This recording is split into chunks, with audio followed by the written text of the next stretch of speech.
परळी नगराध्यक्षपदी निवडून आल्यानंतर पद्मश्री बाजीराव धर्माधिकारी यांनी मतदारांचे आभार मानले। तर त्यांचे पती माजी नगराध्यक्ष बाजीराव धर्माधिकारी यांनी खासदार बजरंग सोनवणे यांच्यावर टीका करत खासदारकीची गरिमा संपवल्याचं म्हटलंय।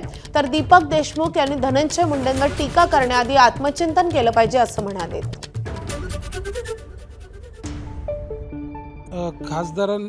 खासदारांनी बीड जिल्ह्याच्या खासदारकीची गरिमाच त्यांनी संपवून टाकली आहे। जी परंपरा बीड जिल्ह्यात खासदारांची होती, एक लोकसभा सार्वभौम सभागृह होतं आणि तिथं घरकुलं, रस्ते, नाल्या, पीटीआर, कुठं सिमेंट फॅक्टरीज बंद करू असे मुक्कामी राहिल्यासारखे खासदार इथं राहिले होते आणि हे पटलं नाही आम्हाला।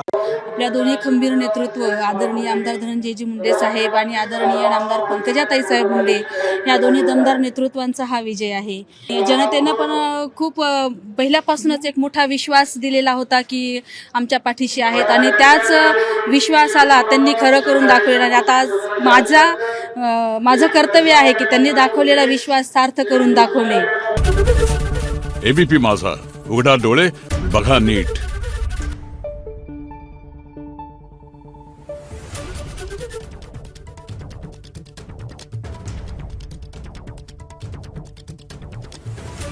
Thank you.